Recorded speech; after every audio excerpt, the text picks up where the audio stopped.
Miarahaba antsika rehetra amin'ny anaran'i Jesosy Kristy tompony tenako ary ny fiadanan'Andriamanitra hatrany no tononoko amintsika rehetra. Alohan'ny andraisantsika ny havatr'Andriamanitra amin'ity androan'ity dia manasanao hatrany hivavaka eraka amiko. Ray masina tsara indrindra misaotra sy makasitraka ary manome voninahitra anao izay ny amin'ny fahatsaranao rehetra. Misaotra anao izay ny amin'ny indra fonao sy havozinao isa-maraina aminay ary misaotra ihany koa ny amin'izao fahasoavana lehibe izay omenao anay izao ahafahanay mifampahery amin'ny alalan'ny teninao.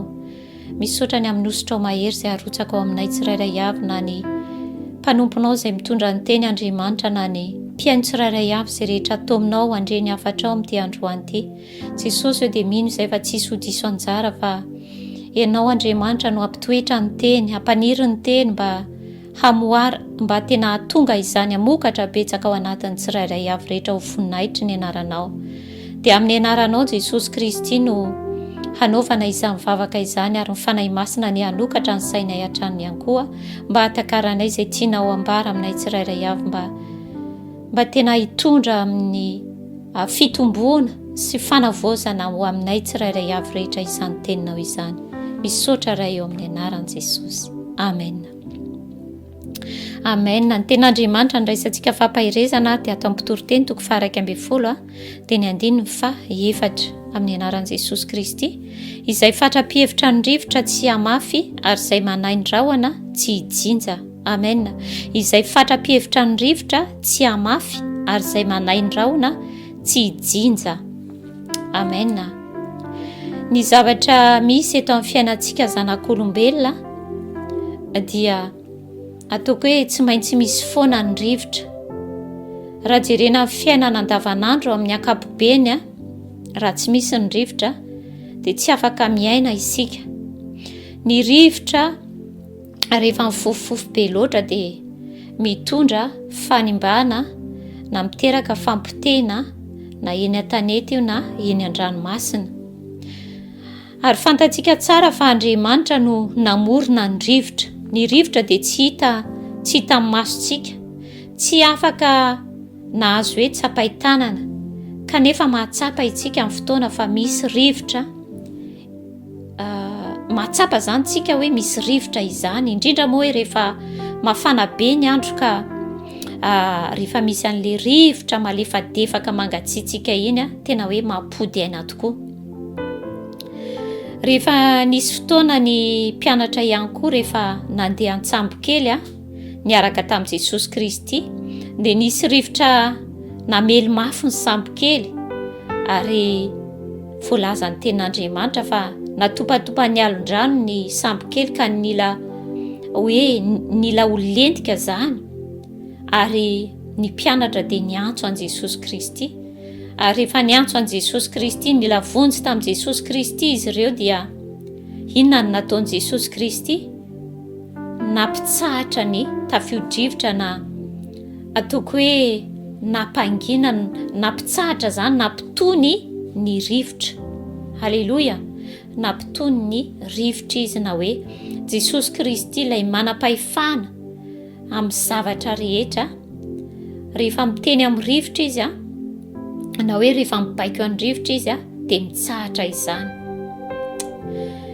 Eto ahitantsika an'i Jesosy Kristy hoe amin'izany tantara izany no ahitantsika an'i Jesosy Kristy hoe manam-pahefana tokoa izy ary manapaka amin'ny rivotra. Te hilaza aminao hoe na amin'ny rivotra ina satria Jesosy Kristy mpamorona ny rivotra. Andriamanitra no mpamorona ny rivotra.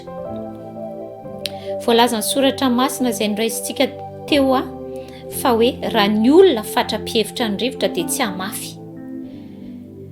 Eto Andriamanitra dia mampianatra antsika. Andriamanitra moa dia mampianatra antsika foana raha mandinika tsika, raha tena hoe manongilana ny sofintsika isika, mianatra ny amin'ny zava-maniry, ny amin'ny zava-boary mihitsy izay nataon'Andriamanitra dia tena mampianatra antsika izany.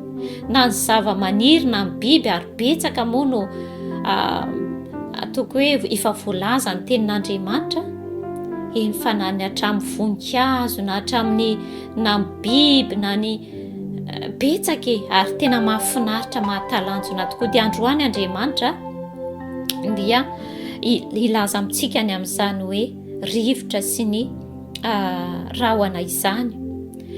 ozy izy ny ten'Andriamanitra izay fatra-pihevitra ny rivotra tsy hamafy. Ary tena marina tokoa izany raha vavy sy anadahy. Ten'Andriamanitra moa dia tena hoe marina tokoa.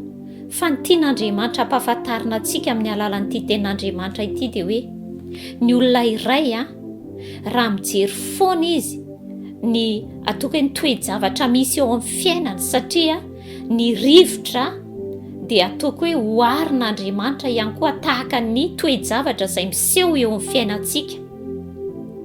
Na hoe ny rivotra ihany koa raha miteny frantsay moa izany dia hoe circonstance, na mety ataoko hoe tsy haiko toejavatra, mety aretina, mety olana, mety tsy haiko karazana zavatra tahaka an'izany, izay circonstance mety misy eo amin'ny fiainantsika dia voalaza ny ten'Andriamanitra izay fatra-pihevitra ny rivotra tsy hamafy. Izany hoe ny olona anankiray raha vao mijery izy ny toejavatra, raha ny toejavatra misy eo aminazy eo amin'ny fiainany no jereny dia tsy afaka hiasa mihitsy izy ho an'Andriamanitra. Tsy hoe hiasa ho an'ny tenany, fa mety afaka miasa ho an'ny tenany izy, fa indrindra ny tian'Andriamanitra dia ny hoe ny asa ho an'Andriamanitra. Raha jerentsika tsara dia hoe izay fatra-pihevitra ny rivotra tsy hamafy. Fa raha mandinika isika amin'ny Mpitoriteny toko faha 1:20 io dia indrindra ny lazainy eo dia tsy inona fa le hoe famafazana ny tenin'Andriamanitra, fitoriana ny tenin'Andriamanitra. Ary voalaza ihany koa fa hoe izay manahy ny rahona tsy hijinja. Izay manahy ny rahona tsy hijinja.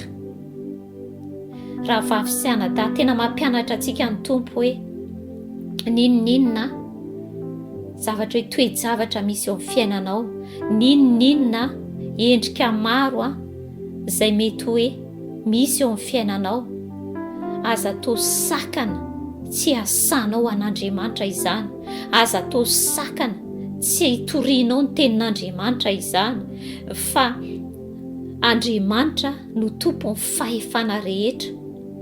Hain'Andriamanitra mampitsahatra ny tafio-drivotra, fa hain'Andriamanitra ny ataoko hoe mitondra ny efa nentin'Andriamanitra izany. Hain'Andriamanitra ny ataoko hoe manome vahaolana ho anao amin'ny olanao io. Fa matetika ny zavatra misy amintsika dia izao hoe rehefa misy olana amintsika, rehefa mandalo aditsika, rehefa mandalo misy rivotra mifamotifoto amin'ny fiainantsika dia manantsika hoe ny fiainako ara-tahaka an'izao ve dia za ve dia hitoro ny tenin'Andriamanitra. Za koa raha marary ohatra, za koa raha marary nefa za ve dia hitoro ny fanasitranana ohatra. Za zao ohatra manana olana dia za ve dia andeha hitoro hoe Jesosy Kristy ny vahaolana. Izany rehetrarehetra izany raha vavy sy anadahy, rehefa manompo an Jesosy Kristy ianao, na ny fotoana inona na ny fotoana inona eo amin'ny tenin'Andriamanitra eo ambanimbany io ihany moa nahitantsika hoe amin'ny maraina dia afafazo ny voanao, amin'ny hariva dia azatsahatra ny tananao, fa tsy fantatrao na ny teo aloha na ny teo aoriana ny angamba samy vanona avokoa izy roa. Azatsahatra ny tananao, miasa foana ho an'Andriamanitra, afafazo foana ny vo, ndana mamafy foana, aza fatra-pihevitra ny rivotra, aza mijery foana ny zavatra hoe misy rivotra ity, fa raha izany no ataonao dia tsy afaka hiasa ho an'Andriamanitra mihitsy ianao, fa ny fahavalo dia tena ataony mihitsy izay rehetrarehetra tsy ahafahanao mihetsika ho an'Andriamanitra. Ny tanjo fahavalo dia ataony mihitsy izay tsy esanao ho an'Andriamanitra, ataony mihitsy izay tsy hamafazanao, ary mazava ho azy rehefa tsy mamafy ianao dia tsy hijinja, tsy handray vokatra ianao rehefa tsy hamafy. Ka androany dia tena mampahery anao hoe tena ninona na misy olana goavana be eo indrindra aza atao atsirambina ny asan'Andriamanitra izay hampanaoviny anao. Aza mba anisan'izay hoe ketraka dia tsy hiasa ho an'Andriamanitra, satria ny olana tadidio raha vavy sy anadahy, fa ny olana izany dia tsy maintsy hisy foana. ny olana tsy maintsy hisy foana ny toejavatra amin'ny fiainanao, tsy maintsy hisy foana fa aza mieritreritra mihitsiny ianao hoe tena andeha milama mandra-piavin'i Jesosy Kristy eny amin'ny rahona lanitra. Fa tsy maintsy misy foana ny olana io.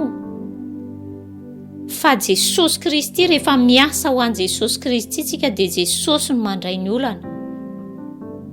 Halleloja. Dia mampahery anao aho hoe Aza Fatra-Pihevitra Ny Rivotra. Raha ny olona anankiray hijery foana hoe ny ataoko hoe mpamboly anankiray na ny tantsaha anankiray, raha hijery foana izy hoe tohatra ny be rivotra be androany dia tsy hamafy, izany foana ny atao dia tsy havita hamafy mihitsy. Rehefa tonga ny fararahana dia inona tsy misy vokatra raisina. Na amin'ny fijinjana ihany koa dia hoe misy rahona sao dia ho avy izany oran'izany, sao dia fatra-pihevitra loatra ny rivotra, manahy loatra ny rahona. Fa androany dia mampahery anao ny Tompo hoe ninona olana aza tsahatra ny tananao, aza mitsahatra hoe tsy hiasa ho an'Andriamanitra. Au contraire ary tena asehoy mihitsy fa vehivavy mahery ianao, lehilahy mahery ianao, ninona olanao dia ity ianao fa miara-mila tsara an'i Kristy mijoro mandrakariva. Dia ho faliny izay efa naniraka anao na efa nifidy anao miara-mila dia Jesosy Kristy izany. Omeo voninahitra ny anarany. Amen. Eny Andriamanitra ray, misaotra betsaka anao tokoa izay amin'izany teninao izany. Misaotra Tompo fa mampahery anay ianao ary fantatray tokoa Andriamanitra inoanay Jesosy fa ianao ilay tsy mba mahafoy anay Tompo fa miaraka aminay mandrakariva ianao ilay efa nifidy anay ho miara-mila tsara anao Jesosy Kristy ka dia ampianaro izay mba tena hifikitra tanteraka aminao mba tsy ho fatra-pihevitra ny rivotra ninona izay mety toejavatra misy amin'ny fiainanay, ninona Jesosy Kristy na olana na aretin'Andriamanitra ka tsy hanakana ny tsy hiasa ho anao izany, aoka mba tsy jery izay Andriamanitra ny circonstance izay misy na ny zavatra izay misy eo amin'ny fiainanay fa hibanjina anao irery ihany Jesosy fa ianao ilay Andriamanitra mahery.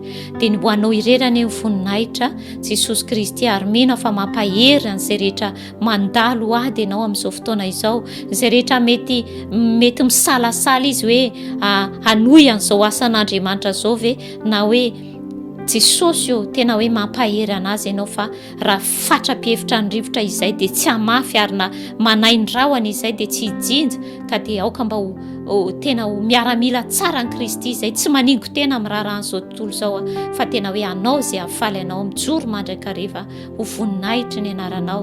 Dia misaotra fa ataonao manoatra anao mpandresy izay fa nataonao manoatra anao mpandresy izay ka dia aoka izany toepony manoatra anao mpandresy izany mandrakariva no ho ato anatin'ny tsirairay avy rehetra amin'ny anaran'i Jesosy Kristy. Amen.